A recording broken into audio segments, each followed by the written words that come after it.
এবার এজলাসেও শিশু রামিসা ধর্ষণ ও হত্যায় নিজেকে দোষী স্বীকার করলেন সোহেল রানা। স্ত্রী স্বপ্নার দায় অস্বীকার, কাল যুক্তিতর্ক উপস্থাপন। আগামীকালকে এই মামলার যুক্তিতর্কের জন্য বিজ্ঞ আদালত তারিখ ধার্য করেছে।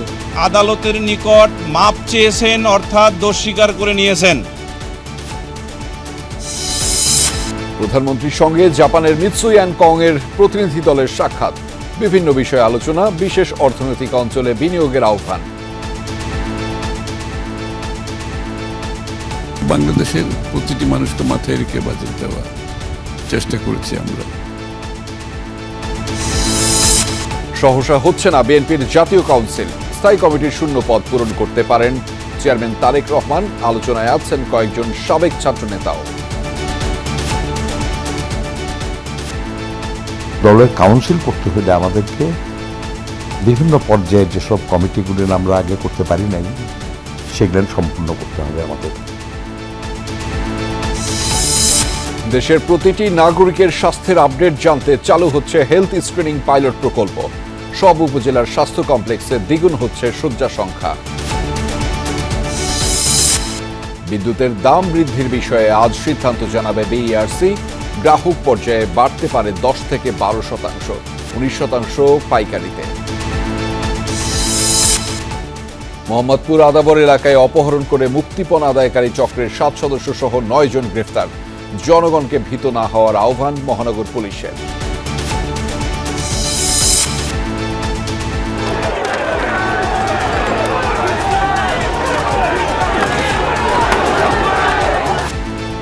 এক ভারতীয়ের ধারালো অস্ত্রের হামলায় ব্রিটিশ তরুণ নিহতের ভিডিও ফুটেজ প্রকাশ। ব্রিটেন জুড়ে তোলপাড়, বর্ণবাদ আইন নিয়ে তোপের মুখে প্রধানমন্ত্রী।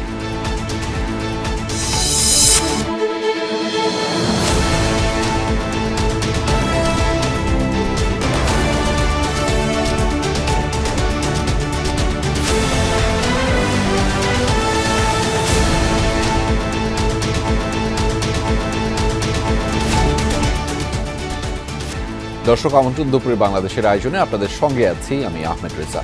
এতক্ষণ শিরোনাম দেখছিলেন, এবার জানাচ্ছি বিস্তারিত।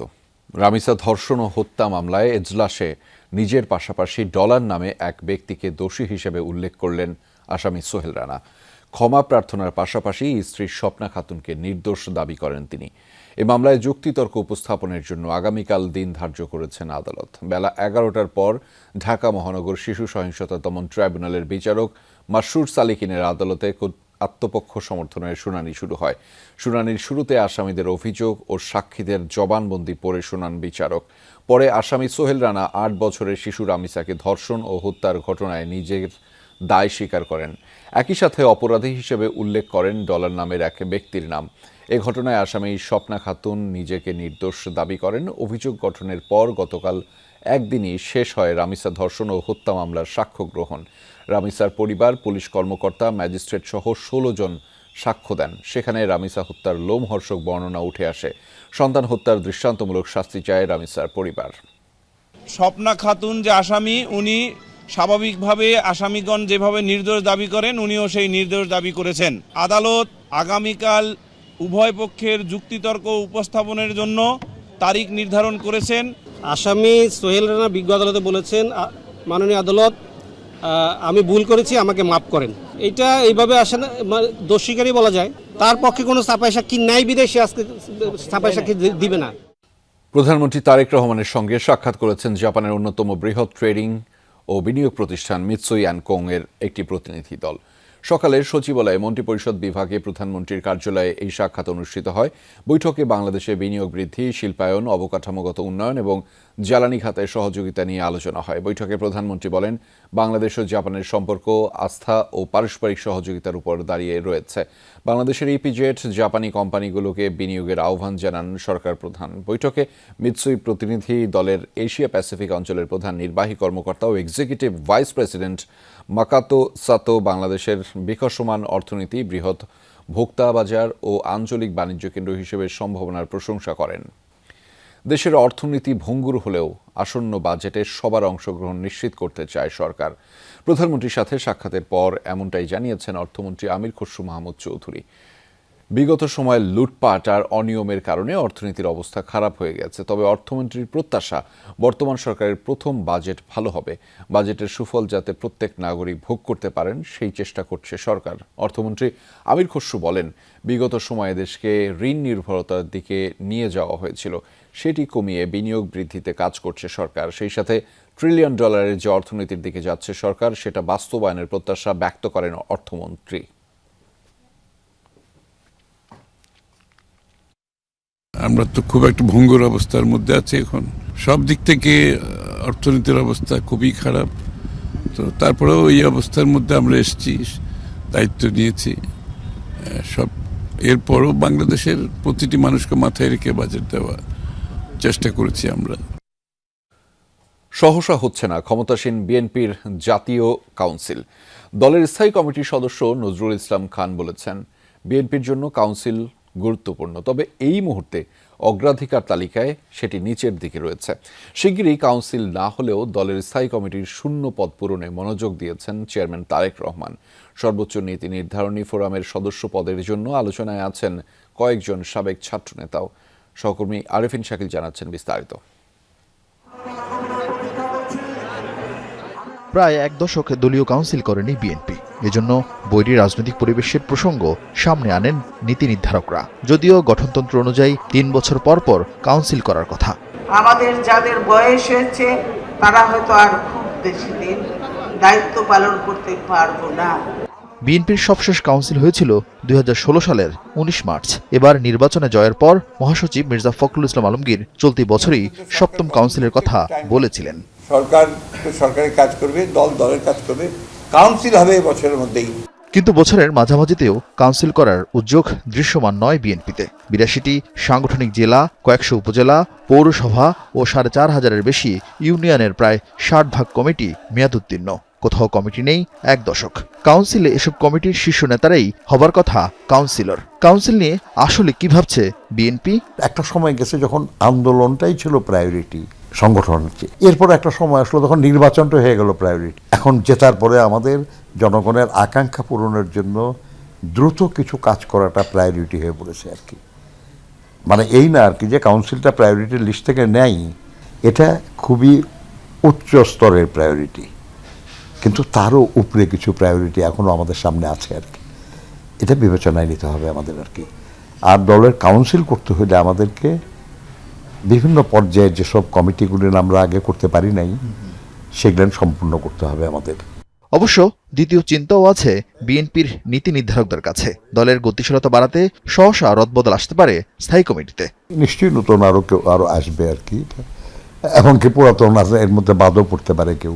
অনেক সময় যারা দলের কোনো নেতাই না আর কি, এমন কেউ দায়িত্ব নিতে পারে আর কি। এটা হবে, যে কোনো সময় হবে। স্থায়ী কমিটির 19 পদের মধ্যে এখন আছেন 14 জন। এর মধ্যে অসুস্থতায় জমিরুদ্দিন সরকার, রফিকুল ইসলাম মিয়া নিষ্ক্রিয়। শূন্য পদের আলোচনায় আছেন রুহুল কবির রিজভী, আমানুল্লাহ আমানের মতো সাবেক ছাত্রনেতারা। আছেন আব্দুল আউল মিন্টু, ইসমাইল জবিউল্লাহ, আলতাফ হোসেন চৌধুরীর মতো পেশাজীবী নেতারাও। না, কিছু প্রত্যাশা করি না। দল যেভাবে বিবেচনা করে, আমি দল যখন বিপদে পড়েছে তখন আরো অনেকে এগিয়ে এসছেন, তার মধ্যে আমিও একজন ছিলাম। এটুকু বলতে পারি যে আমি একাই সবকিছু করেছি, এই ক্রেডিট আমি দিব না। অনেকেই যারা এগিয়ে এসছেন, আমিও তার মধ্যে ছিলাম। কিন্তু আমি ছিলাম বলেই আমাকে সবই পেতে হবে, এটা আমি কখনো মনে করি। শুধু এইটুকু মনে করি যে মানে আমার রাজনীতি করার যে অধিকারটা, এটা যেন কেড়ে নেওয়া হয়, এটা যেন পাই। সেটা মেম্বার হিসেবেও থাকি, প্রাথমিক সদস্য হিসেবেও থাকি, তাতে কোনো আমার আপত্তি নেই। পার্টির হাইকমান্ড এবং পার্টি প্রধান জনাব তারেক রহমানের উপরে ছেড়ে দেওয়া ভালো হবে। সবারই চাহিদা থাকে একটু তারা যেখানে আছে তার থেকে উপরে উঠবে, এটাই তো প্রত্যাশা। এছাড়া ভাইস চেয়ারম্যানের 16টি ও উপদেষ্টা 10টি পদ শূন্য। তবে সবকিছু ছাপিয়ে নেতাকর্মীদের চোখ সিনিয়র ভাইস চেয়ারম্যান পদে। তারেক রহমান দলের চেয়ারম্যান হওয়ার পর গুরুত্বপূর্ণ এই পদটিও শূন্য। আরেফিন শাকিল, যমুনা নিউজ, ঢাকা। তৃণমূলের স্বাস্থ্য ব্যবস্থাকে শক্তিশালী করার উদ্যোগ নিয়েছে সরকার। 50 শয্যার উপজেলার স্বাস্থ্য কমপ্লেক্সগুলোকে উন্নীত করা হবে 101 শয্যায়। হেলথ স্ক্রিনিং হবে ঘরে ঘরে। এছাড়া নারীদের জন্য 5টি বিশেষায়িত হাসপাতালের পাশাপাশি নির্মাণ করা হবে 5টি শিশু হাসপাতাল। সকালে সচিবালয়ে সব তথ্য জানিয়েছেন স্বাস্থ্যমন্ত্রী মোহাম্মদ সাখাওয়াত হোসেন।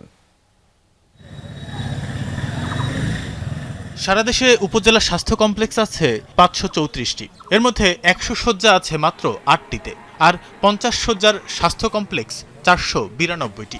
এই 50 শয্যার হাসপাতালগুলোকে এবার 101 শয্যায় উন্নীত করার সিদ্ধান্ত নিয়েছে সরকার। স্বাস্থ্যমন্ত্রী জানিয়েছেন, গণপূর্ত বিভাগ বুধবারই এর নকশা ও অবকাঠামোগত কাজ শুরু করেছে। সকালে সচিবালয়ে এক ব্রিফিংয়ে স্বাস্থ্য খাতের উন্নয়নে নেয়া পদক্ষেপ সম্পর্কে গণমাধ্যমকে জানান স্বাস্থ্যমন্ত্রী। বলেন, তৃণমূল পর্যায়ে স্বাস্থ্য সুবিধা পৌঁছে দিতে ঘরে ঘরে হেলথ স্ক্রিনিং কার্যক্রম চালু হচ্ছে। প্রাথমিকভাবে দেশের 6 থেকে 10টি উপজেলার একটি করে ইউনিয়নে পরীক্ষামূলক আকারে এই কার্যক্রম শুরু হবে। 492টি উপজেলায় আমরা 50 শয্যা থেকে 101 শয্যা বিশিষ্ট হাসপাতালের কার্যক্রম নতুনভাবে করার জন্য আজকে থেকে শুরু করেছি। মিডওয়াইফার আছে, হেলথ কর্মী আছে, তাদেরকে দিয়ে ঘরে ঘরে আমাদের ছেলে হোক বা মেয়ে হোক তাদের হেলথ স্ক্রিনিং করা হবে। তাদের কার কি অসুবিধা আছে এগুলি সবকিছু টেস্ট করা হবে, সেটা অ্যাপসে নেওয়া হবে। খুলনা, বরিশাল, রাজশাহী, রংপুর বিভাগ এবং কুমিল্লায় যে 5টি বিশেষায়িত শিশু হাসপাতাল নির্মাণ করা হচ্ছে তার প্রত্যেকটিতে একটি করে বিশেষায়িত আইসিইউ থাকবে। আগামী 6 মাসের মধ্যে কাজ শেষে প্রধানমন্ত্রী এগুলোর উদ্বোধন করবেন। 5টি সদরে 200 শয্যা বিশিষ্ট শিশু স্পেশালাইজড শিশু হাসপাতাল আগামী আমরা উদ্বোধন করতে যাচ্ছি। মাননীয় প্রধানমন্ত্রীকে নিয়ে আমরা এই 5টি শিশু বিশেষায়িত হাসপাতাল উদ্বোধন করব, প্রত্যেকটিতে আইসিইউ থাকবে। শ্রীলঙ্কা ও বাংলাদেশের যৌথ উদ্যোগে নারীদের চিকিৎসা সেবায় 5টি বিশেষায়িত হাসপাতাল নির্মাণ করা হবে। ঢাকা মেডিকেল কলেজ ও স্যার সলিমুল্লাহ মেডিকেল কলেজ হাসপাতালের পুরনো ও ঝুঁকিপূর্ণ ভবন ভেঙে নতুন আধুনিক ভবন তৈরির কথাও জানানো হয় ব্রিফিংয়ে। ঢাকা মেডিকেল কলেজ হাসপাতালে প্রায় 1100 কোটি টাকার উপরে খরচ করে আমরা নতুন আবাসিক ভবন একটি বা দুটি যেটি প্রয়োজন পড়ে আমরা সেটা প্রতিষ্ঠা করতে যাচ্ছি। তানভীর সিদ্দিক, টিপু, যমুনা নিউজ, ঢাকা। রাজধানীর আদ্দিন হাসপাতালে 6 নবজাতকের মৃত্যুর ঘটনায় আজ তদন্ত প্রতিবেদন জমা দেবে স্বাস্থ্য মন্ত্রণালয়। এদিকে এই ঘটনার কারণ অনুসন্ধানে পৃথকভাবে কাজ করছে স্বাস্থ্য অধিদপ্তরের আরও একটি তদন্ত কমিটি। স্বাস্থ্য অধিদপ্তরের তদন্ত কমিটি প্রতিবেদন জমা দেবে আগামীকাল। এদিকে আদ্দিন হাসপাতালের তদন্ত কমিটি মন্ত্রণালয়ে জমা দিয়েছে তাদের প্রতিবেদন। এদিকে ভুক্তভোগী পরিবারগুলোর সাথে কথা বলে তথ্য উপাত্ত নিয়েছে রমনা থানা পুলিশ। গেল 27 এপ্রিল হাসপাতালের শিশু ওয়ার্ডে রহস্যজনকভাবে 6 নবজাতকের মৃত্যু হয়। এতে এক শিশুর অভিভাবক বাদী হয়ে মামলা দায়ের করেন। তদন্তের খাতিরে অনুসন্ধান চালাতে যে হাসপাতালে ভবনেই মেলে একটি ইলেকট্রিক রুটি তৈরির কারখানার সন্ধান। এতে বিস্ময় প্রকাশ করেন স্বাস্থ্যমন্ত্রী এবং স্বাস্থ্য অধিদপ্তরের ডিজি। পরে জানানো হয় পরিবেশ অধিদপ্তর থেকেই এই বেকারির অনুমোদন দেওয়া হয়েছিল। জ্বালানি তেলের পর এবার বিদ্যুতের দাম বাড়ানোর উদ্যোগ নেওয়া হয়েছে। পাইকারিতে 19 ভাগ এবং খুচরাতে 70 থেকে 20 ভাগ বাড়ানো হতে পারে। আজ বিকেলে Bangladesh energy regulatory commission BERC এ বিষয়ে সিদ্ধান্ত জানাবে। এর আগে অংশীজনদের অংশগ্রহণে গণশুনানি অনুষ্ঠিত হয়। বিদ্যুৎ খাতে আয় ব্যয়ের ঘাটতির সাথে সরকারের প্রতিশ্রুত ভর্তুকি সমন্বয় করে দাম বাড়ানোর পরিমাণ ঠিক করা হবে। সরকারি বেসরকারি সব বিদ্যুৎ কেন্দ্র থেকে চুক্তি অনুসারে নির্ধারিত দামে বিদ্যুৎ কিনে নেয় পিডিবি। এরপর পাইকারি দামে 6টি বিদ্যুৎ বিতরণ সংস্থার কাছে বিক্রি করে। ঘাটতি মেটাতে পিডিবি সরকারের কাছ থেকে ভর্তুকি নেয়। সবশেষ 2024 সালের ফেব্রুয়ারিতে বিদ্যুতের দাম বাড়ানো হয় নির্বাহী আদেশে। পাইকারি পর্যায়ে 5% ও গ্রাহক পর্যায়ে গড়ে 8% বাড়ে দাম। প্রতি ইউনিট খুচরা বিদ্যুতের দাম গড়ে এখন 8 টাকা 95 পয়সা, আর পাইকারি বিদ্যুতের দাম প্রতি ইউনিট 7 টাকা 4 পয়সা। দর্শক, এই বিষয়ের আরও বিস্তারিত জানাতে চাই, সেটি জানাতে সহকর্মী তৌহিদ হোসেন আমাদের সাথে যুক্ত রয়েছেন। তিনি আছেন বাংলা মোটর এলাকায়, তার মাধ্যমে জানাবো বিস্তারিত। তৌহিদ, দাম বৃদ্ধির বিষয়ে বিইআরসি ঠিক কখন সিদ্ধান্ত জানাবে, আর এই হার কেমন হতে পারে বলে আপনি মনে করছেন বা ধারণা করছেন? তৌহিদ। রেজা, এই মুহূর্তে বিইআরসির আনুষ্ঠানিকতার খবর দিয়ে শুরু করি। বিইআরসি আজকে সকাল 11টায় কারিগরি মূল্যায়ন কমিটির যে সভা, সেখানে এরই মধ্যে তারা একটি হার নির্ধারণ করে ফেলেছে এবং এই হারটি বা বিদ্যুতের দাম বাড়ানোর যে পরিমাণটি, সেটি আসলে পাইকারিতে আপনি যেমনটি এরই মধ্যে দর্শকদেরকে জানিয়েছেন 19% আশপাশে এবং খুচরা পর্যায়ে 17 থেকে 20%, অর্থাৎ দুটিকে মিলালে গড়ে 20% মতো দাম বাড়তে পারে। ইউনিট প্রতি হিসাবে 1 টাকা 20 পয়সার পর্যন্ত বা এর আশেপাশে দাম বাড়তে পারে।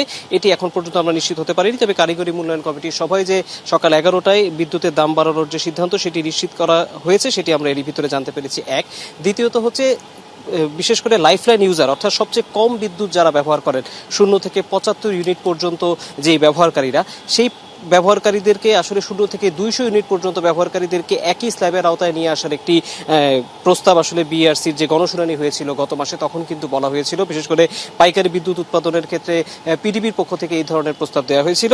সেটি হয়তো আমরা এখন পর্যন্ত যতটা জানতে পেরেছি যে সেই স্ল্যাব আসলে নতুন করে কোনোটা থাকছে না, আগের মতোই 0 থেকে 75 ইউনিট ব্যবহারকারীদের যে লাইফলাইন ইউজার তাদের স্ল্যাবটি আগের মতোই থাকছে। এটি গেল গুরুত্বপূর্ণ দিক। তবে বিদ্যুতের দাম বাড়ানোর প্রক্রিয়ার ক্ষেত্রে অর্থাৎ বিদ্যুতের দাম যতই বিআরসির পক্ষ থেকে সমন্বয়ে বলা হোক না কেন, এটি আসলে দাম বাড়ছে এটি একেবারেই নিশ্চিতভাবেই বলা যায়। ঠিক 3টার সময় বাংলাদেশ এনার্জি রেগুলেটরি কমিশনের চেয়ারম্যান জালাল আহমেদ আনুষ্ঠানিকভাবে সংবাদ সম্মেলন করবেন এবং সেই সংবাদ সম্মেলনে তিনি কতটা আসলে হার বৃদ্ধি করা হলো সেটি বিষয়ে তিনি জানাবেন। একটি বিষয় গুরুত্বপূর্ণ, সেটি হচ্ছে যে 6টি বিতরণকারী সংস্থাই কিন্তু আসলে ইউনিটের প্রতি হিসাবে তারা তখন দাম প্রস্তাব করেনি, অনেকে শতাংশের ভিত্তিতে দাম প্রস্তাব করেছিল। সেটি ঠিক করতে গিয়ে আসলে যারা পল্লী বিদ্যুতের ব্যবহারকারী, পল্লী বিদ্যুতে অনেক ধরনের সঞ্চালনের সিস্টেম লস আছে, সেই সিস্টেম লসকে সামাল দিয়ে আসলে কতটা বিদ্যুতের দাম শেষ পর্যন্ত নির্ধারণ করা হয় সেটি একটি গুরুত্বপূর্ণ দিক। কারণ বাংলাদেশের মোট বিদ্যুতের প্রায় 54% খুচরা পর্যায়ে পল্লী বিদ্যুতের মাধ্যমে বিতরণ করা হয়। এর বাইরে শহরাঞ্চলে বিদ্যুৎ বিতরণ কোম্পানি 2টি রয়েছে আর অন্যান্য অঞ্চলে উত্তরাঞ্চলের জন্য আলাদা বিদ্যুৎ বিতরণ কোম্পানি রয়েছে।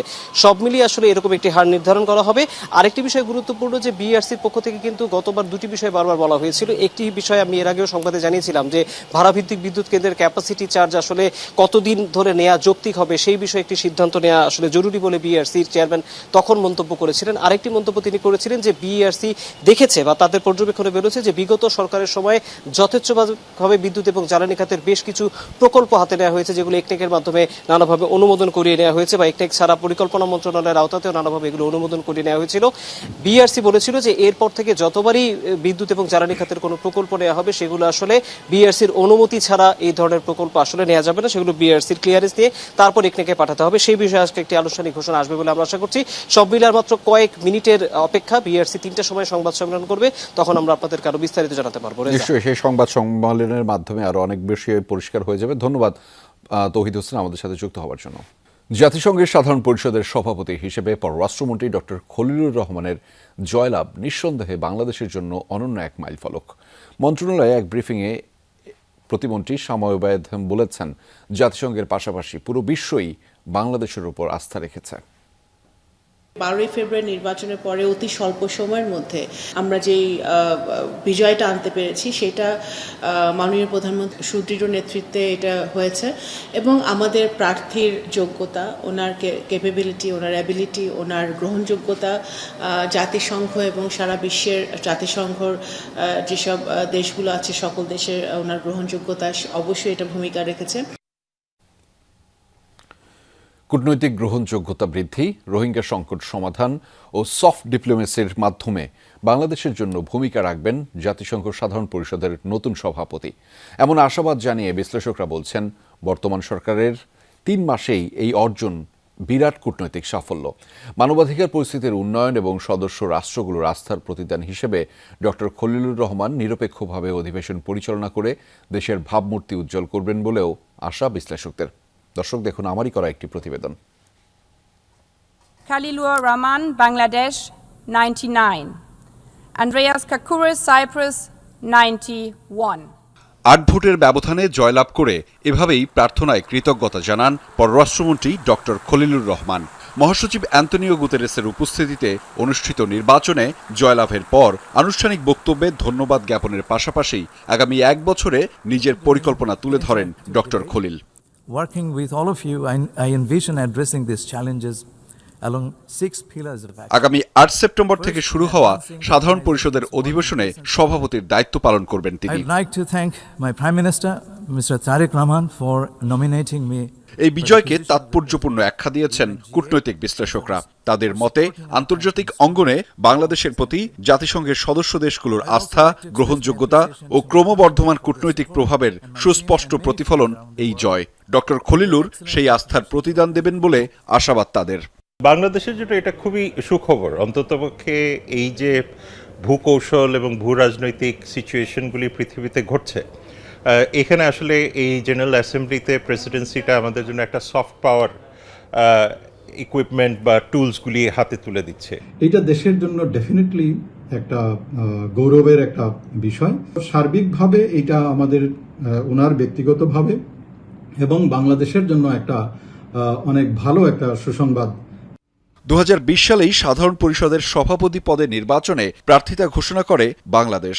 তবে এই পদে পররাষ্ট্রমন্ত্রী খলিলুর রহমানকে প্রার্থী হিসেবে মনোনয়ন দেয়া হয় 27 ফেব্রুয়ারি।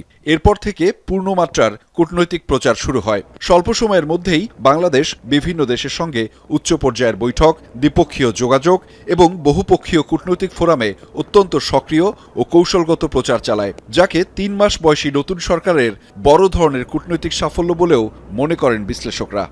2027-এ অ্যান্টনিও গুটেরেসের পদবিটা শেষ হয়ে যাবে, সুতরাং সেই জায়গাতে নতুন যে মহাসচিব নিয়োগ হবেন সেইখানেও কিন্তু জেনারেল অ্যাসেম্বলির প্রেসিডেন্টের একটা ভূমিকা থাকবে। এই সাইকোলজিক্যাল একটা বড় রকমের অবস্থান জাতিসংঘের মাধ্যমে সারা বিশ্বের কাছে তুলে ধরতে পারবো, সেটা আমাদেরকে দেখতে হবে। কূটনৈতিক মধ্যস্থতাকারী হিসেবে উনি একটা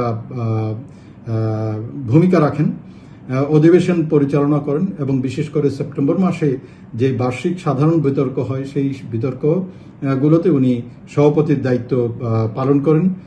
ডক্টর খলিলুর রহমান আগামী 1 বছর সাধারণ পরিষদের সভাপতি হিসেবে জাতিসংঘে রোহিঙ্গা সংকট, জলবায়ু সমস্যা, শান্তিরক্ষা কার্যক্রম শক্তিশালীকরণ ও বিভিন্ন দেশে মানবাধিকার পরিস্থিতি উন্নয়নে গুরুত্বপূর্ণ ভূমিকা রাখবেন বলেও আশা করেন বিশ্লেষকরা। আহমেদ রেজা, যমুনা নিউজ, ঢাকা। রাজধানীর মিরপুরে 75 বছর বয়সী নূরজাহান বেগমের মরদেহ উদ্ধারের ঘটনার তদন্ত চেয়ে হাইকোর্টে রিট দায়ের করা হয়েছে।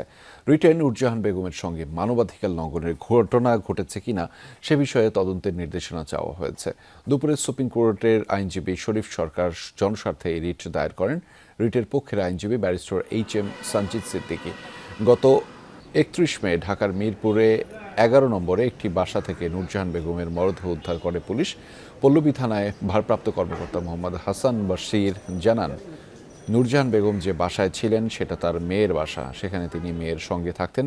বাসাটি খুব নোংরা ছিল। ওসি বলেন, নূরজাহান বেগমের সন্তানরা সবাই প্রতিষ্ঠিত। এ ঘটনায় নূরজাহান বেগমের স্বজনদের জিজ্ঞাসাবাদ করা হয়েছে, তবে তিনি ঠিক কী কারণে মারা গেছেন তা এখনও নিশ্চিত নয় পুলিশ। মরদেহ উদ্ধার করে ময়নাতদন্ত করানো হয়েছে। প্রতিবেদন পেলেই বিস্তারিত জানা যাবে।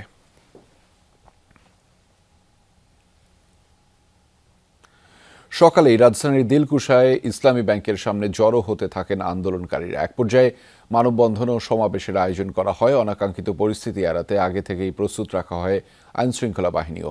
চেয়ারম্যান খুরশিদ আলমের নিয়োগ বাতিলের দাবি জানিয়েছেন সচেতন গ্রাহক ফোরামের ব্যানারে আন্দোলনকারীরা।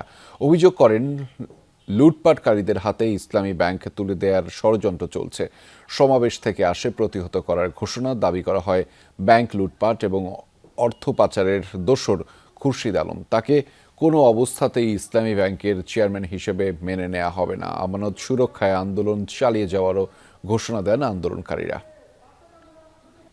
3 মাসের ব্যবধানে ইসলামী ব্যাংকের উপরে অবৈধ হস্তক্ষেপ কেন? নিঃসন্দেহে এটা অনেক সুদূর প্রসারী একটি চিন্তা এবং ষড়যন্ত্রের অংশ। ইসলামী ব্যাংকে রক্ষার জন্য আমরা নিয়মতান্ত্রিকভাবে আন্দোলন করছি। একটি পক্ষ দেশকে অস্থিতিশীল করার চেষ্টা করছে, এজন্য সবাইকে সজাগ থাকতে হবে। ঠাকুরগাঁয়ে এমনটা বলেছেন স্থানীয় সরকার মন্ত্রী মির্জা ফখরুল ইসলাম আলমগীর। দুপুরে নবগঠিত রুহিয়া উপজেলায় তাকে গণসংবর্ধনা দেওয়া হয়। এ সময় মির্জা ফখরুল বলেন, প্রধানমন্ত্রী তারেক রহমান নির্বাচনের আগে জনগণের কাছে প্রতিশ্রুতি দিয়েছিলেন, তা বাস্তবায়নে সরকার কাজ করে যাচ্ছে। দেশকে এগিয়ে নিতে সবার সহযোগিতা কামনা করেন মির্জা ফখরুল। মাদকের বিরুদ্ধে সামাজিক আন্দোলন গড়ে তোলার আহ্বান জানিয়েছেন তিনি। গণসংবর্ধনা অনুষ্ঠানের আগে রুহিয়া উপজেলার পরিষদের অস্থায়ী কার্যালয়ের উদ্বোধন করেন স্থানীয় সরকার মন্ত্রী। আপনাদের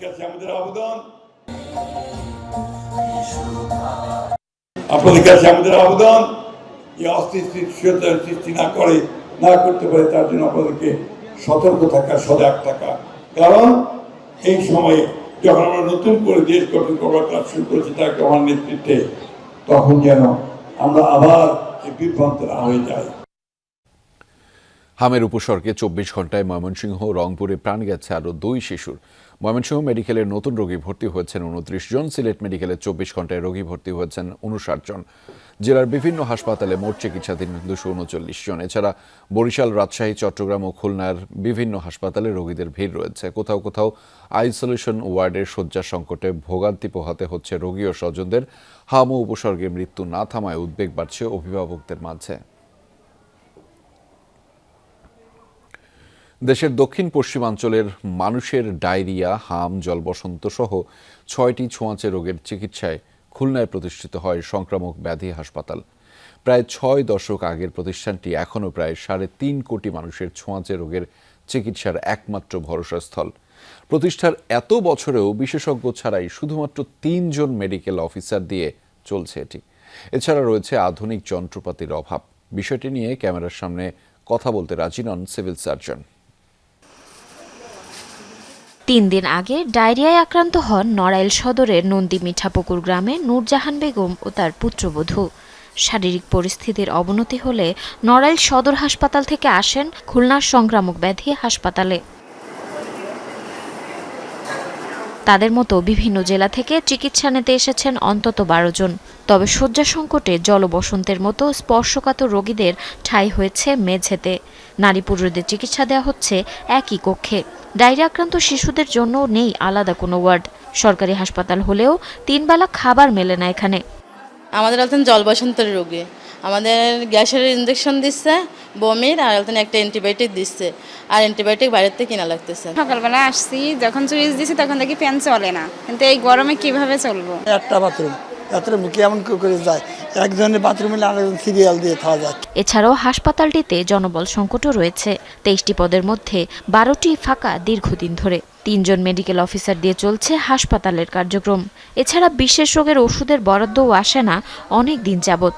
ডাক্তার আর নার্স ছাড়া এখানে আপনার পোস্টেড আর কোনো কর্মচারী নাই, আর যারা আছে এরা হচ্ছে সব ওই চুক্তিভিত্তিক নিয়োগ। ক্লিনারের অভাবে আমাদের রোগী সামলাতে হয় এবং তার সাথে সাথে পরিষ্কার পরিচ্ছন্নতাও করতে হয়। পক্স আছে, জলাতঙ্কের আছে, তো এদের ভ্যাকসিনগুলো কিছু ভ্যাকসিন বাইরে থেকে কিনতে হয়। বিশেষজ্ঞ চিকিৎসক না থাকা সহ বিভিন্ন সমস্যার কারণে স্বাস্থ্যসেবা ব্যাহত হচ্ছে বলে জানান দায়িত্বপ্রাপ্তরা। তবে বিষয়টি নিয়ে ক্যামেরার সামনে কথা বলতে রাজি হননি সিভিল সার্জন। মিজেলসের রুম আছে, তারপরে হচ্ছে আপনার চিকেন পক্সের একটা রুম আছে, আর হচ্ছে ডায়রিয়ার রুম আছে। আমরা কিন্তু সব রোগীকে এখানে রাখতে পারছি না, কারণ আমাদের কনসালটেন্ট নাই, আমাদের একজন সিনিয়র কনসালটেন্ট সামটাইমস আমাদের দরকার হয়। এটা ক্যামেরা অফ করেন। একটা জিনিস হলো যে সিভিল সার্জন এই আইডি হাসপাতালে এরকম এইভাবে যে চলছে বা হচ্ছে, ঠিক আছে, এটা তো বিগত সিভিল সার্জনরা কিছুই জানতো না। ১৯৬৮ সালে খুলনা নগরীর ফুলবাড়ি গেটের মিরের ডাঙ্গা এলাকায় প্রতিষ্ঠিত হয় সংক্রামক ব্যাধি হাসপাতাল। বিশ্বজার এই হাসপাতালে চলতি বছরে ৪ মাসে চিকিৎসা নিয়েছে ১,৯৯৫ জন, আর ২০২৫ সালে চিকিৎসা নিয়েছে ৫,০০০-এর বেশি রোগী। জারিন অর্নি, যমুনা নিউজ। বরগুনায় নির্মাণাধীন ভবনের সেফটি ট্যাঙ্কের শাটারিং খুলতে গিয়ে 2 শ্রমিক নিহত হয়েছেন। সকাল ৯টার দিকে আমতলী পৌরসভার একে স্কুল সংলগ্ন ইউসুফ মাওলানার নির্মাণাধীন ভবনে এই ঘটনা ঘটে। ফায়ার সার্ভিস জানিয়েছে, শাটারিং খুলতে প্রথমে ট্যাঙ্কের ভেতরে নামেন জাহিদুল, সেখানেই অচেতন হয়ে পড়েন তিনি। তাকে উদ্ধার করতে নামেন আবু জাফর। পরে জাফরও ট্যাঙ্কের ভেতরে অচেতন হয়ে পড়েন। খবর পেয়ে ফায়ার সার্ভিস ঘটনাস্থলে পৌঁছলে 2 জনকে উদ্ধার করে আমতলী উপজেলা স্বাস্থ্য কমপ্লেক্সে নিলে চিকিৎসক তাদের মৃত ঘোষণা করেন। প্রাথমিকভাবে ফায়ার সার্ভিস জানিয়েছে, ট্যাঙ্কের ভেতরে জমে থাকা বিষাক্ত গ্যাসে শ্বাস প্রশ্বাস বন্ধ হয়ে তাদের মৃত্যু হয়েছে। তবে মৃত্যুর প্রকৃত কারণ উদ্ঘাটনের জন্য মরদেহ ময়নাতদন্তের জন্য পাঠিয়েছে পুলিশ। ঢাকা থেকে স্বামীর মরদেহ নিয়ে বাড়ি ফেরার পথে নড়াইলের সড়ক দুর্ঘটনায় প্রাণ গেছে স্ত্রীরও। এ সময় অ্যাম্বুলেন্স চালকও নিহত হয়েছেন। সকালে সদর উপজেলার বালিয়াডাঙ্গা এলাকায় ঢাকা বেনাপোল মহাসড়কে এই দুর্ঘটনা ঘটে। পুলিশ জানায়, ভোরে ঢাকার রাজারবাগ পুলিশ হাসপাতালে ইসমাইল হোসেনের মৃত্যু হয়। অ্যাম্বুলেন্সে মরদেহ নিয়ে যশোর বাড়ির উদ্দেশ্যে রওনা হন পরিবারের সদস্যরা। নড়াইলের বালিয়াডাঙ্গা পৌঁছালে বিপরীত দিক থেকে আসা একটি লোকাল বাসের সাথে সংঘর্ষ হয় অ্যাম্বুলেন্সটির।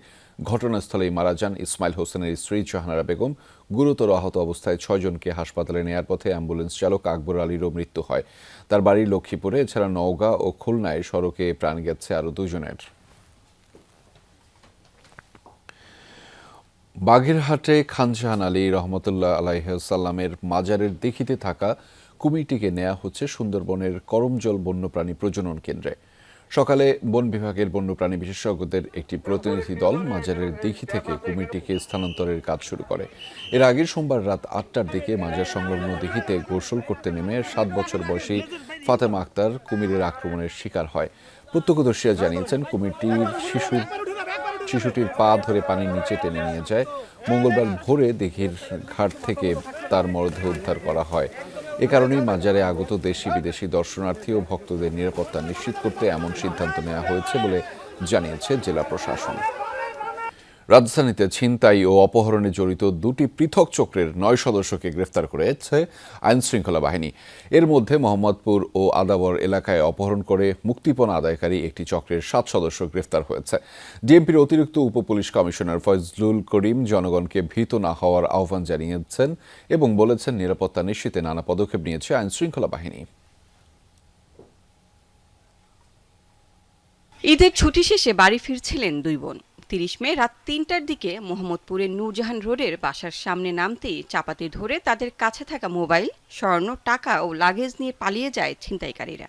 এ ঘটনার একটি ভিডিও সামাজিক যোগাযোগ মাধ্যমে ছড়িয়ে পড়ে। অভিযোগ পেয়ে তদন্তে নামে গোয়েন্দা পুলিশ। ছিনতাইয়ের ঘটনায় আনোয়ার হোসেন ও জুয়েল নামের 2 জনকে গ্রেফতার করেছে পুলিশ ও র্যাব। এ বিষয়ে বিস্তারিত জানাতে সংবাদ সম্মেলন করে ডিএমপি। অতিরিক্ত উপপুলিশ কমিশনার জানান, নারায়ণগঞ্জের বন্দর থানা এলাকায় অভিযান চালিয়ে তাদের গ্রেফতার করা হয়। নারায়ণগঞ্জে থাকলেও এই চক্রটির কর্মকাণ্ড পরিচালিত হয় মোহাম্মদপুর ঘিরে। ঘটনার সঙ্গে জড়িত আরও কয়েকজনকে শনাক্ত করা হয়েছে, তাদেরও গ্রেফতার করা হবে। বিভিন্ন সোর্সের মাধ্যমে জানতে পারলাম যে সে আর এই এলাকায় থাকে না। তারপরে আমরা তথ্য প্রযুক্তির সহায়তা নিলাম। সহায়তা নিয়ে আমরা দেখতে পারলাম যে সে বেশ কিছুদিন যাবতই এই লোকটা সে নারায়ণগঞ্জ বন্দর থানা এলাকায় সে বাসা ভাড়া নিয়ে বসবাস করত। পরবর্তীতে আমরা গোপনে আরো অনুসন্ধান করলাম। পরবর্তীতে গোপন সংবাদের ভিত্তিতে আমরা ওই থানা এলাকায় আমরা অভিযান পরিচালনা করলাম। এদিকে মোহাম্মদপুর ও আদাবর এলাকায় অপহরণ করে মুক্তিপণ আদায়কারী একটি চক্রের 7 সদস্যকে গ্রেফতার করেছে পুলিশ। সম্প্রতি শ্যামলী বাস স্ট্যান্ড এলাকা থেকে সাদমান সাকিব নামে এক যুবককে অপহরণ করে তার পরিবারের কাছে 50,000 টাকা মুক্তিপণ দাবি করা হয়। সাকিবের ঘটনার সূত্র ধরে চক্রটিকে গ্রেফতার করা হয়। দীর্ঘদিন ধরে টার্গেট করে অপহরণ করত চক্রটি। বিভিন্ন সময় গাড়িতে তুলে এরা ঘুরতে থাকতো এবং তাদেরকে ওই যে ভিকটিম যে তার ফোনের মাধ্যমে কিন্তু তার আত্মীয় স্বজন বা বাবা মার সাথে তারা যোগাযোগ করে এবং দেখা যেত ইভেন এমন আমরা পেয়েছি যে ওই ভিকটিমের বিকাশী টাকা নিয়ে আসে। ছোটখাটো অপরাধের সংখ্যা বেশ রয়েছে। এইটা প্রিভেন্ট করার জন্য মোহাম্মদপুর থানা ভেঙে হয়তো আরো 2টা থানা আমরা এখানে করতে পারবো। অপরাধ নিয়ন্ত্রণে টহল কার্যক্রম জোরদার, প্রিভেন্টিভ অ্যারেস্ট সহ বিভিন্ন পদক্ষেপ নেওয়া হয়েছে বলেও জানান ডিএমপির অতিরিক্ত উপপুলিশ কমিশনার। কোনোভাবেই কেউ ভীত হওয়ার কোনো কারণ নাই। লাভলি বিথি, যমুনা নিউজ, ঢাকা। চাঁদপুরে এক কিশোরকে পিটিয়ে হত্যার ঘটনায় মরদেহ নিয়ে সড়কে বিক্ষোভ করেছেন নিহতের স্বজন ও এলাকাবাসী। দুপুরে শহরের যমুনা রোড এলাকায় জড়ো হয় বিক্ষুব্ধরা। বিভিন্ন সড়কে কিশোর ইয়াসিনের মরদেহ নিয়ে বিক্ষোভ করেন তারা। স্বজনদের অভিযোগ, সোমবার সকালে এলাকার একটি জাম গাছ থেকে জাম পাড়াকে কেন্দ্র করে 2 কিশোরের মধ্যে বাকবিতণ্ড হয়। এক পর্যায়ে একজন অন্যজনকে মারধর শুরু করে। তাদের থামাতে গেলে ইয়াসিনকে বাঁশের লাঠি দিয়ে বারবার মাথায় আঘাত করে অভিযুক্ত কিশোর চাঁদপুর সরকারি জেনারেল হাসপাতাল থেকে উন্নত চিকিৎসার জন্য ঢাকায় নেয়ার পথে মঙ্গলবার দুপুরে তার মৃত্যু হয়। ময়নাতদন্তের পর আজ সকালে মরদেহ হস্তান্তর করা হয় পরিবারের কাছে। এই ঘটনায় মামলার প্রস্তুতি চলছে। ঘটনার পর থেকে পলাতক অভিযুক্ত কিশোর। আমার জীবনের কোনো আশা ভরসা আমার একটা বুক আমি বলে আর বিচার চাই, আমি মুতার বাসি চাই, আমার বুক খালি করতে আর কোনো মা যেন বুক খালি করতে না পারে। ওরা আমাদের কাছে টাকার হুমকি দেয়। ওর মা বলে, ওরা বলে যে দোকানে মারা গেলে দোকানে 5 লাখ টাকা দিয়ে সমাধান করে লাগবো। টাঙ্গাইলের কালীহাতিতে বিদ্যুৎ স্পৃষ্ট হয়ে 5টি গরুর মৃত্যু হয়েছে। সকালে উপজেলার বীর বাসিন্দা ইউনিয়নের কস্তুরীপাড়া ভেংলা গ্রামে এই ঘটনা ঘটে। স্থানীয়রা জানিয়েছেন, গ্রামের একটি মাঠে ঘাস খেতে যায় বেশ কয়েকটি গরু। এ সময় বিদ্যুতের তার বাঁধা একটি বাঁশের খুঁটি মাঠে পড়ে থাকায় 5টি গরু বিদ্যুৎ স্পৃষ্ট হয়ে মারা যায়। এলাকাবাসীর অভিযোগ, দীর্ঘদিন ধরে ঝুঁকিপূর্ণ খুঁটিটি অপসারণে কোনো ব্যবস্থা না নেওয়ায় এই দুর্ঘটনা ঘটেছে। পুলিশের প্রাথমিক ধারণা, বৈদ্যুতিক শর্ট সার্কিটের কারণেই এই দুর্ঘটনাটি ঘটেছে। দেশের বিভিন্ন অঞ্চলের উপর দিয়ে বয়ে যাচ্ছে মৃদু থেকে মাঝারি ধরনের তাপপ্রবাহ। আজ সর্বোচ্চ তাপমাত্রা সৈয়দপুরে 38.5 ডিগ্রি সেলসিয়াস। সকাল থেকে রোদের তীব্রতা যেমন বেড়েছে তেমনি গরম অনুভূত হচ্ছে। সবচেয়ে কষ্টে আছে খেটে খাওয়া মানুষ। জরুরি প্রয়োজন ছাড়া কেউ সহজে বাড়ির বাইরে বের হচ্ছে না। তবে আবহাওয়া অধিদপ্তর জানিয়েছে আগামী 24 ঘন্টার মধ্যে রংপুর, ময়মনসিংহ, চট্টগ্রাম ও সিলেট বিভাগের কিছু কিছু জায়গায় এবং রাজশাহী, ঢাকা, খুলনা ও বরিশাল বিভাগের দু এক জায়গায় অস্থায়ীভাবে ঝড়ো হাওয়া ও বিদ্যুৎ চমকানো সহ হালকা থেকে মাঝারি বৃষ্টি হতে পারে। সেই সাথে রংপুর, ময়মনসিংহ, চট্টগ্রাম ও সিলেট বিভাগের কোথাও কোথাও মাঝারি থেকে ভারী বর্ষণ হতে পারে। এতে গরম কিছুটা কমে আসবে বলে ধারণা করা হচ্ছে। দর্শক, তাপমাত্রার বিষয়ে আরও বিস্তারিত জানাতে চাই। রংপুর থেকে যুক্ত রয়েছেন সহকর্মী সরকার মাঝারুল মান্নান, তার মাধ্যমে জানাবো সেই এলাকার পরিস্থিতি। মাঝার, রংপুরে তাপমাত্রার পারদ কততে উঠেছে এবং আবহাওয়া অফিস আসলে মূলত কি বলছে সেই তাপমাত্রা নিয়ে কিংবা যে পরিস্থিতি চলছে সেটি নিয়ে?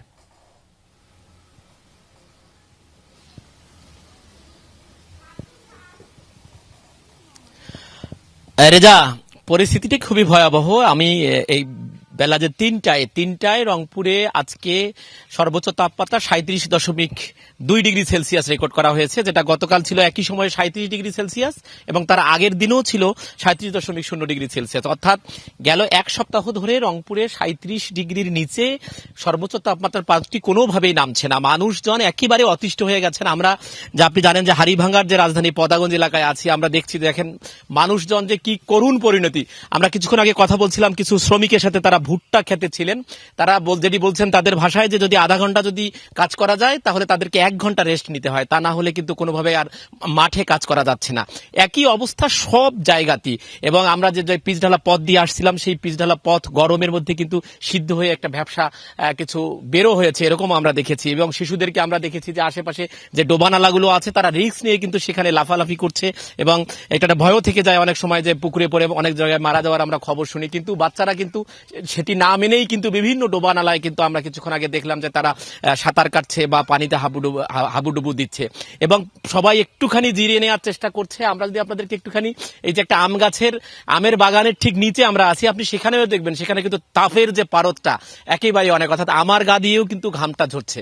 অর্থাৎ আর আবহাওয়া অফিসের যিনি ইনচার্জ মোস্তাফিজুর রহমান তিনি যেটা জানিয়েছেন, যেটা আপনি খবরে পড়ছিলেন যে হয়তো আজকে একটা হতে পারে আগামী 24 ঘন্টায় পরিস্থিতির অবনতি হতে পারে। তবে মানুষজন একেবারে হাপিত্তে ছুটে গেছে, তারা কোনোভাবেই আর মানে জমিনেদের টিকবেন এরকম কোনো পরিস্থিতি নেই। এবং সবাই যেটা চাইছেন এবং অনেকে বলছেন যে আল্লাহর কাছে প্রয়োজনে তারা ইস্তিসকার নামাজ আদায় করতে পারবেন, যে আদায় করতে পারেন যে এই ভয়াবহ পরিস্থিতি থেকে যেন তারা রক্ষা পান। এবং একই সাথে আরেকটা কথা বলি যে হাড়িভাঙ্গা আম তো আপনি জানেন যে 15 জুন থেকে বের হবে, কিন্তু গরমের কারণে যেটি হয়েছে অনেক জায়গায় আমটা পড়ে যাচ্ছে, সেটি কিন্তু পাকেনি এখনো। তারপরেও কিন্তু সেটি নিয়ে গিয়ে আবার বাজারে বেচা বিক্রি হচ্ছে, অর্থাৎ আধা পাকা আম বা তারও যে অপুরাট আম বলা হয়, যেখানে অর্থাৎ পুরোট হয়নি যে আমগুলো, সেগুলো কিন্তু এখন ঝরে যাচ্ছে। এবং আপনি জানেন যে এই এপ্রিল মাসের শেষ সপ্তাহে যেটি হয়েছে সেটি হচ্ছে যে এই এলাকায় হচ্ছে যে প্রচন্ড ঝড় বৃষ্টি এবং শিলাবৃষ্টির কারণে আম পড়ে গেছে, এখন আবার গরমে আম পড়ে যাচ্ছে। অর্থাৎ কৃষকদের সব মিলিয়ে একটা অনেক ধরনের অসুবিধায় তারা পড়েছেন। রেজা, সেই খবরের বিস্তারিত আপনার মাধ্যমে জানছিলাম। ধন্যবাদ মাঝার আমাদের সাথে যুক্ত হওয়ার জন্য। ভয়াবহ অগ্নিকাণ্ডে ভারতের রাজধানী নয়াদিল্লির একটি হোটেলের রেস্তোরাঁয় কমপক্ষে 21 জন নিহত হয়েছেন, তাদের মধ্যে বিদেশি নাগরিকও রয়েছেন। দগ্ধ হয়েছে আরও বেশ কয়েকজন। বুধবার সাউথ দিল্লির মালভিয়া নগর এলাকার হোটেলটির নিচতলায় অবস্থিত রেস্তোরাঁ থেকে ছড়িয়ে পড়ে আগুন। জানা যায় বৈদ্যুতিক চুলা চালু করতে গেলে হঠাৎ আগুন ধরে যায়, দ্রুত ছড়িয়ে পড়ে চারপাশে। এ সময় সেখানে অবস্থান করছিলেন অন্তত 40 জন অতিথি। খবর পেয়ে তাৎক্ষণিক ঘটনাস্থলে পৌঁছান ফায়ার সার্ভিস ও জরুরি উদ্ধার কর্মীরা। প্রাণ বাঁচাতে জানালা দিয়েও লাফ দেয় অনেকে। বেশ কিছু মানুষকে উদ্ধার করা হলেও ঘটনাস্থলেই প্রাণ হারায় অন্তত 21 জন। গুরুতর আহত ও দগ্ধদের নেওয়া হয়েছে হাসপাতালে। এই ঘটনায় শোক জানিয়েছেন ভারতের প্রধানমন্ত্রী নরেন্দ্র মোদী।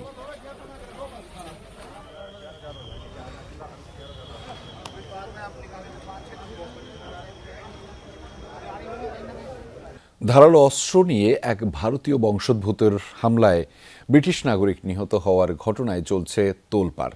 গেল ডিসেম্বরে বিক্রম দিগওয়ারের হামলায় নিহত হন হেনরি নোভাক, অথচ পুলিশের কাছে উল্টো বর্ণবাদী হামলার শিকার হওয়ার অভিযোগ জানিয়েছিল বিক্রম। সহায়তার পরিবর্তে রক্তাক্ত অবস্থায় হেনরিকে আটক করে পুলিশ। পরে তার মৃত্যু হয়। সম্প্রতি ওই ভিডিও প্রকাশ করা হয়। এ অবস্থায় বর্ণবাদ আইন সংস্কারের দাবিতে বিক্ষোভ প্রতিবাদে উত্তাল ব্রিটেনের বিভিন্ন এলাকা।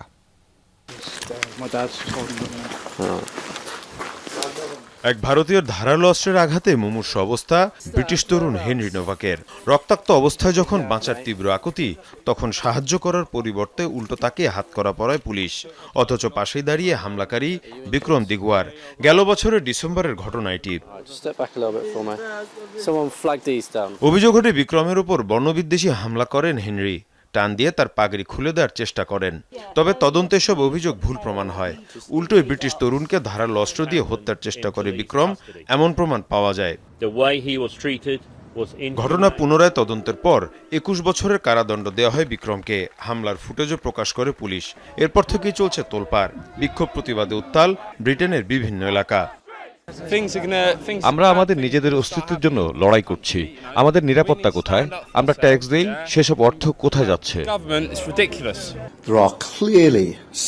বর্ণবাদের অভিযোগ কিভাবে ওই ঘটনার ওপর প্রভাব বিস্তার করেছে তা খতিয়ে দেখা উচিত, কারণ ভিডিওটি দেখার পর আমি নিজেও রীতিমতো অসুস্থ হয়ে পড়েছি। এ অবস্থায় দাবি উঠেছে অভিবাসন এবং বর্ণবাদ বিরোধী আইন সংস্কারের। মীর মুশফিকা হাসান, যমুনা নিউজ। যুদ্ধবিরতির মধ্যে আবারও পাল্টাপাল্টি হামলায় জড়িয়েছে যুক্তরাষ্ট্র এবং ইরান। মঙ্গলবার ইরানগামী ট্যাঙ্কারে মার্কিন হামলার জবাবে কুয়েত ও বাহরাইনে মিসাইল ড্রোন হামলা চালায় তেহরান। টার্গেট করা হয় দেশ দুটিতে অবস্থিত যুক্তরাষ্ট্রের ৫ম নৌবহর ও আলী আল সালেম ঘাঁটি। ক্ষতিগ্রস্ত হয় কুয়েত আন্তর্জাতিক বিমানবন্দরের টার্মিনালও। এর আগে ইরানের কৌশলগত গুরুত্বপূর্ণ দ্বীপ কেশমে হামলা চালায় মার্কিন সেন্ট্রাল কমান্ড। মঙ্গলবার স্থানীয় সময় রাত ইরানের গোপন একটি স্থান থেকে ছোড়া হয় একের পর এক মিসাইল।